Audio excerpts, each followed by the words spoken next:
إن الحمد لله نحمده ونستعينه ونستغفره ونؤمن به ونتوكل عليه ونعوذ بالله من شرور أنفسنا ومن سيئات أعمالنا من يهده الله فلا مضل له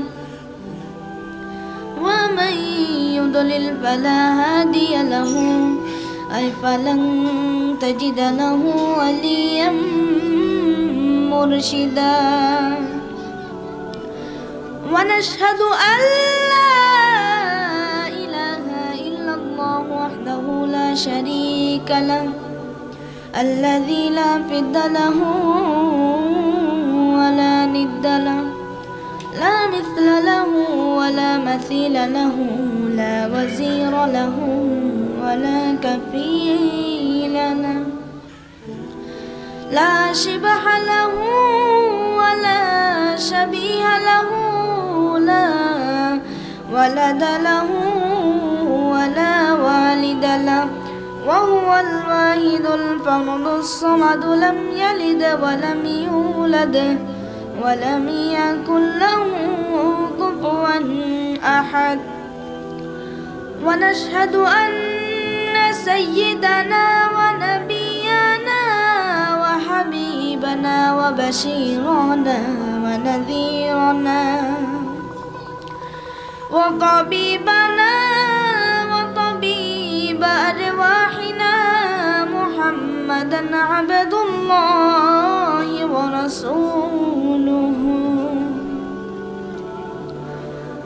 أرسله بالحق بشيرا ونذيرا وداعيا إلى الله بإذنه وسراجا منيرا وطبيبنا وطبيب أرواحنا وحبيبنا وحبيب ربنا محمدا عبد الله ورسوله أرسله بالحق بشيرا ونذيرا وداعيا إلى الله بإذنه وسراجا منيرا أما بعد فقد قال الله تعالى في كلامه المجيد وفي فرقانه الحميد সবাই পড়েন أعوذ بالله من الشيطان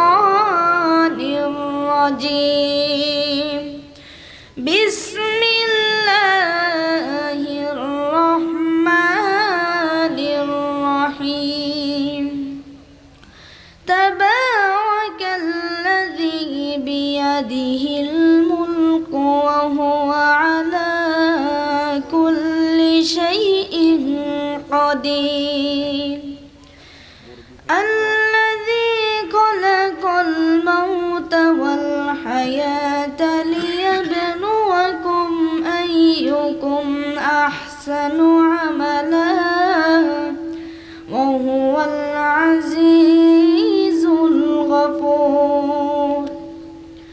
الذي خلق 7 سماوات طباقا ما ترى في خلق الرحمن من تفاوت فارجع البصر هل ترى من فطور إن الله وملائكته يصلون على النبي يا أيها الذين آمنوا يا أيها الذين آمنوا صلوا عليه وسلموا تسليما صلوا عليه وسلموا تسليما اللهم صل على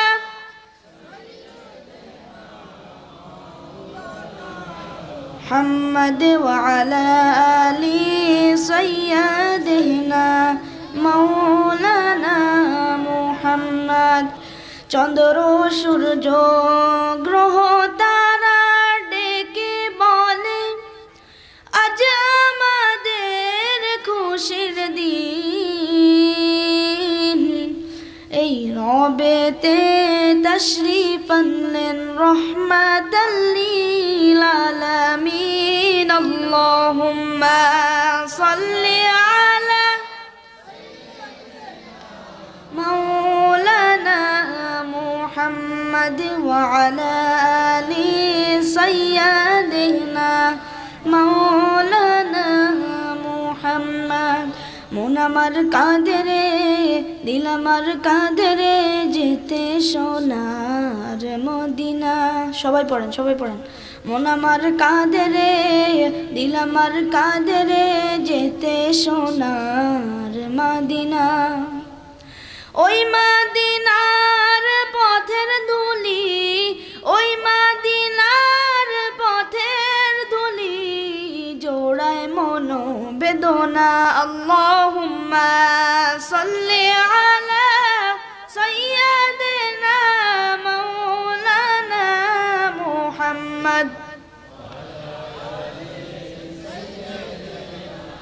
مولانا محمد لا إله إلا الله جور لا إله إلا الله لا إله إلا الله جور لا إله إلا الله।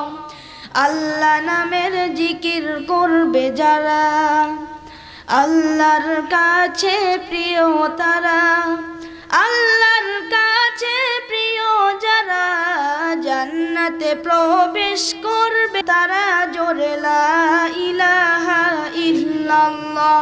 আল্লাহ নামের জিকির করবে যারা আল্লাহর কাছে প্রিয় তারা। আল্লাহর কাছে প্রিয় যারা জান্নাতে প্রবেশ করবে তারা জোরে লা ইলাহা লা ইলাহা ইল্লাল্লাহ লা ইলাহা ইল্লাল্লাহ মুহাম্মাদুর রাসূলুল্লাহ সাল্লাল্লাহু আলাইহি ওয়াসাল্লাম। আসসালামু আলাইকুম ওয়া রাহমাতুল্লাহি ওয়া বারাকাতুহু। এই যে তাওসিফ মাশাআল্লাহ আমার হৃদয়টা জুড়িয়ে গেল। আলহামদুলিল্লাহ কইবেন না? তো এরকম তাওসিফ বাংলার ঘরে ঘরে থাকার দরকার আছে না নাই? এজন্য ছোটবেলা থেকে কোরআনটা শিখান, মক্তবে পাঠান, ভদ্র বানান, ইসলাম শিখান, তাহলে ছেলেগুলো দেশপ্রেমিক হবে, আল্লাহওয়ালা হবে, এরা মুফাসসিরে কোরআন হবে, এরা খতিব উবাইদুল হকের মতো খতিব হবে, আল্লামা আহমদ শফির মতো জগৎ বিখ্যাত আলেম হবে। আর যদি এগুলো না শিখান এগুলো হবে ডাকাত, টেন্ডারবাজ, চাঁদাবাজ, ধর্ষণে সেঞ্চুরি করতে দ্বিধা করবে না। যেমন শিখাবেন তেমন। এজন্য ছোটদেরকে যেন আমরা ইসলাম শিখাই, ছোটবেলা থেকে আমরা যেন ইসলাম শিখাই, আল্লাহর ভয় শিখাই, তাদেরকে বুঝাবো যে তুমি অন্যের কাছ থেকে না বলে কিছু নিয়ে আসলে এটা চুরি, কারো মনে কষ্ট দিলে এটার জন্য আল্লাহ তোমাকে ধরবে, তুমি মিথ্যা বললে আল্লাহ তোমাকে ছাড়বে না, তুমি অন্যায় করলে এই পৃথিবীতে পুলিশের চোখ, র্যাবের চোখ, ডিবির চোখ, NSI এর চোখ, সবার চোখ ফাঁকি দিতে পারলেও তুমি আল্লাহর চোখ ফাঁকি দিতে পারবে না। ছোট্ট বাচ্চাদেরকে শিখাবেন যে বাবা তুমি যদি কোনো কাজ করো কেউ দেখে না, দেখে কে? ছোট বাচ্চারা স্কুলে যে আরেকজনের কলম নিয়ে আসে ব্যাগে করে, আছে না? বই নিয়ে আসে, আরেকজনের টিফিন বক্স নিয়ে আসে, তাকে বুঝাবেন তুমি যেটা করেছো এটাকে চুরি বলে। কি বলে? চুরি বলে। কিয়ামতের দিন আল্লাহ কিন্তু এই চুরির জন্য তোমাকে ধরবে। একবার যদি ছোট্ট বাচ্চার কোমল হৃদয়ে এই ভয় ঢুকিয়ে দিতে পারেন, জীবনেও চুরি করবে। এগুলো শিখায় না, বড় হয়ে হয় বড় বড় চোর। ডাকাত, দেশের টাকা ডাকাতি করে, চুরি করে, আছে না নাই? মানুষের টাকা লুট করে, আছে না নাই? কারণ ছোটবেলা থেকে আসল শিক্ষাটা পায় নাই। কাঁচা না নোয়ালে বাস, পাকলে করে। ছোটবেলা থেকে ইসলাম শিখিয়ে দেন। ইসলাম বলে তোমার বাচ্চা জন্মগ্রহণ করেছে, নবজাতক শিশু, নিউ বর্ন বেবি, তার আমল নামা এখনো শুরু হয় নাই, 10 বছর পরে শুরু হবে। কিন্তু 10 বছর আগেই জন্মানোর সাথে সাথে কানের সামনে আজান দিয়ে ইসলামটারে তুমি তুলে ধরো, ঠিক কিনা? এজন্য ছোট বাচ্চাদেরকে ইসলাম শিখাতে হবে। ওদেরকে বুঝাবেন, ওদের হৃদয়টা কোমল, এখন যা শিখাবেন ওইটাই ওর মনের মধ্যে গেঁথে যায়। কথা বলেন। আপনি যদি এখন কোরআন শিখান, শিখবে কোরআন। আর যদি গান শিখান, শিখবে। বাবার মুখে প্রথম যেদিন শুনেছিলাম গান, সেদিন থেকে গানি জীবন, গানি আমার প্রাণ। নাউজুবিল্লাহ পড়বেন না? এর কারণ বাবার কাছ থেকে ছেলে শুধু গানই শুনেছে, কোরআন শুনে নাই। কথা বলেন। আর যদি কোরআন শুনতো, বলতো বাবার মুখে প্রথম যেদিন শুনেছি কোরআন, সেদিন থেকে কোরআনই জীবন, কোরআনই আমার প্রাণ, ঠিক কিনা? ছোটবেলা থেকে কোরআন শিখালে তার জীবন মরণ, তার স্বপ্ন, তার সবকিছু হবে কোরআন কেন্দ্রিক। আর ছোটবেলা থেকে যদি আইয়ুব বাচ্চুর গান শিখান, সব ভালো তুই একা বাসিস নে, একটু ভালোবাসতে দিস মোরে, তাহলে ওইটা আইয়ুব বাচ্চুর মতো গিটার বাজাবে। কথা বলেন। এখন দ্য ডিসিশন ইজ ইয়োর্স, সিদ্ধান্ত আপনার। আপনার ছেলেমেয়েদেরকে আপনি কিভাবে বড় করতে চান, এই সুশিক্ষা ছেলেমেয়েদেরকে শেখানোর দরকার আছে না নাই? আমরা যেন আমাদের ছেলেমেয়েদেরকে কোরআনের শিক্ষায় গড়ে তুলি। আমরা যেন বিশ্বনবীর সুন্নাহগুলো আমাদের পরিবারে বাস্তবায়ন করতে পারি। আমাদের ঘরে ঘরে যেন তাওসিফের মতো সন্তান হয়। আল্লাহ তুমি তৌফিক দাও, আমরা পড়ি আমিন।